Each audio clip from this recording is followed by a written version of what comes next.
саламатсыздар ма, құрметті оқушылар? Бүгінгі сабағымыздың тақырыбы келтіру формулалары.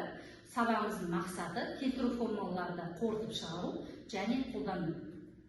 Осы тақырыпты түсіну үшін бізге екі нәрсе қажет. Бұл тригонометрия функцияларының мәндер кестесі және тригонометрия функцияларды бірлік шеңберлерде таңбалары.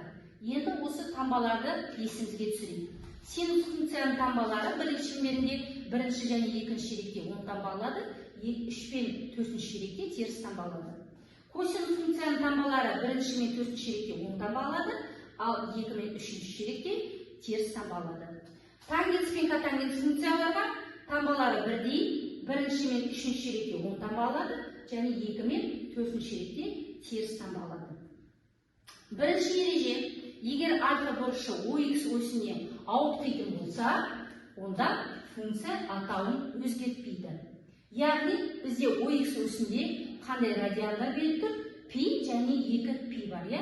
Сонда пи қосу немесе азайтылған альфа, 2π қосылған немесе азайтылған альфа. Егер бірлік шеңберді біз бас ретінде қарастыратын болсақ, басымызды оңға, солға бұрайтын болсақ, біз жоқ деген сөзді білдіреміз. Сондықтан бұл функцияда сонда өзгертпейді деген, жоқ деген сөз, өзгермейді деген. Енді мысал қарастырайық. Косинус 360 пен 60 градустың қосындысы функциямыз өзгермейді деді. Косинус 60 градус болады, е? 360 қосылған альфа 60 градус дегеніміз бізде функциямыз бірінші ширекте орналасқан деген сөз. Сонда ал бірінші ширекте бізде косинус білесіздер 10 таңбалады.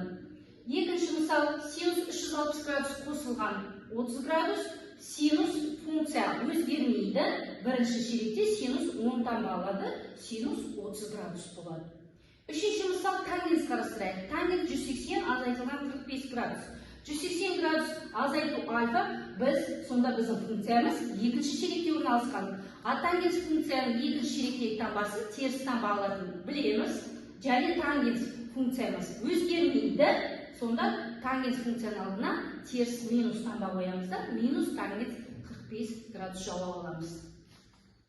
Екінші ереже балалар, егер альфа бұрышы OY осінен ауытқитын болса, OY осінде бізде қандай радиандар бар? Пи бөлінген 2 және 3π бөлінген 2.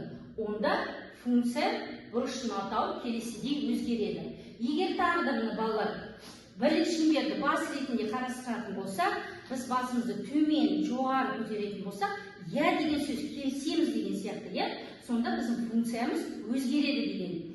Яғни синус косинусқа айналады, косинус керісінше синусқа айналады. Тангенс котангенске айналады, котангенс тангенске айналады. Енді мысал қарастырайық балалар. Мысалға косинус 90 азайтылған 60 градус. 90 азайтылған 60 градус дегеніміз бұл пи бөлінген 2 азайтылған альфа. Сонда біздің функциямыз бірінші ширекте орналасқан. Бірінші ширекте орналасқан бізде косинустың таңбасы 10 таңба.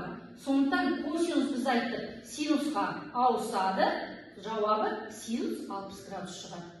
Келесі мысал, синус 270 қосылған 30 градус. 270-ке қосамыз 30 градус. Сонда біздің функциямыз 4-ші ширекте орналасқан. Синус 4-ші ширекте бізде теріс таңбалады, иә? Сосын синус бізде косинусқа айналады дедік, өзгереді, және косинусты алдына міндетті түрде минус таңбаны қоямыз. Жауабы минус косинус 30 градус. Енді осылай осы ретімен бізде мынандай кесте шығады. Енді осыны қарастырайық тағы да балалар. Осы кестені есте сақтау үшін жаңағы басымыздың оңға солға бұрғанын есімізге түсірейік, және басымыз төмен, жоғары көтергенімізді есімізге түсірейік. Мысалы, косинус 90 градус қосылған альфа. Бұл нені білдіреді? 90 бізде басы OY осінде орналасқан. Сонда басымыз төмен түсіреміз, көтереміз, я деген сөз. Сонда біздің косинус функциямыз синусқа айналады. Ал 90 қосылған альфа дегеніміз бұл қай ширектен? Бұл екінші ширекті білдіреді. Косинус екінші ширекте бізде теріс таңбалады. Сондықтан функцияның алдына минус қоямыз, косинусты синусқа айналдырамыз. Сонда бізде синус, минус синус альфа шығады. Келесі синус 90 азайтылған альфа деп алайық. Синус функциясы бізде 90 азайту альфа дегеніміз 90 азайту альфа бізде бірінші ширекте орналасқан. Ал синус бізде бірінші ширекте 10-тан бағалады. Сондықтан бұл 10 функция болады, және синус косинусқа айналады. Сонда бұл косинус альфа шығады. Келесі функциялар тангенс 180 градус қосылған альфа деп алайық балалар. Тангенс бізде 180 қосылған альфа. 180 градус қайда орналасқан? OX бойында орналасқан. 180 градус біз басымызды оңға солға, сонда функциямыз өзгермейді деген сөз. Ал 180-ге бұрышты қосатын болса, біздің функциямыз үшінші ширекте орналасқан. А тангенс үшінші ширекте бізде 10-тан бағаларын білесіздер. Сонда функциямыз өзгермейді тангенс альфа осылай қалады. Енді мына кесте тура осылай, мына кестені осылай оңай жаттауға болады екен. Енді мысалдар қарастырайық балалар. Косинус 7 бөлінген 3 пи мәнін есептейік. Косинус 7 бөлінген 3 пиді біз 2 пи мен пи бөлінген 3-ті қосындысымен алайық. Сонда бізде формула бойынша, келтіру формула бойынша бізде косинус пи бөлінген 3 шығады. Ал мәндер кестесінде косинус пи бөлінген 3 дегеніміз бұл 60 градус, косинус 60 градус 2-ден 1-ге тең екен. Екінші мысал, синус минус 780 градус. Минус 780 градус бізде мәндер кестесінде жоқ. Сонда 780 градустың алдынға теріс таңбаны функцияны алдына қоямыз. Және 780 градусты біз 2 еселенген 360 және қосылған 60 градус деп аламыз. 360 градус бізде қай осінде орналасқан? OX осінде орналасқан. Сонда басымызды оңға солға бұрамыз. Сонда функция жоқ деген сөз. Өзгермейді деген сөз. Алдында минус таңбасы бар, синус 60 градус. Мәндер кестесіне қараса, синус 60 градус бізде тең, түбір асты 3 бөлінген 2. Және алдымызда теріс таңбамыз бар. Келесі мысал қарастырайық. Альфа бұрышы 45 градустан кіші болатындай етіп, тригонометрия функцияларды келтіру формуласына салыңыздар. Бірінші мысал, синус 168 градус. 168 градусты біз 180 мен 12 градустың айырмасымен келтіреміз. 180 градус бізде OX осіне орналасқан, басымызды оңға солға бұрғанда жоқ деген сөз.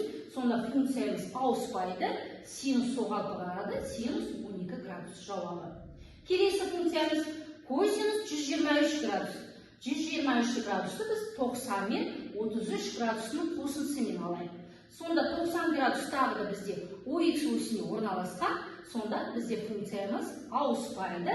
Және 90 қосылған альфа, бұл дегеніміз екінші ширек, ал екінші ширекте біздің косинус теріс таңбалады. Сондықтан функцияның алдында бізде теріс және синус 33 градус болады. Тангенс 174 градус балалар. 174 градусты біз 180 мен 6 градусының айырмасымен алайық. 180 градус бізде тағы да қайда орналасқан? OX осіне орналасқан, жоқ деген сөз. Сонда функциямыз ауыспайды. Және бізде 180 азайтылған альфа, бұл дегеніміз қай ширекте орналасқан бізде? Үшінші ширекте орналасқан, төртінші ширекте орналасқан. Сонда біздің тангенсіміз минус таңбалады екен. Минус тангенс 6 градус. Келесі функциямыз тангенс 263 градус. 263 градусты біз 270 7 градусының айырмасымен алайық. 270 градус бізде OY осінде орналасқан, басымызды көтеріп төмен түсіреміз. Я деген сөз. Сонда функциямыз қарама-қарсы функцияға ауысады және котангенс 7 градус жауабы шығады. Котангенс минус 380 градус алайық балалар. Минус 380 алдындағы таңбасы функцияның алдына қойып, 380-ді біз 360 пен 20 градустың қосындысымен алайық. 360 градус бізде OX осінде орналасқан, басымызды оңға солға жоқ деген сөз. Функциямыз ауыспайды және алдындағы таңбасы сақталады. Минус котангенс 20 градус. Осымен балалар, сабағымыз аяқталды. Назарларыңызға рахмет.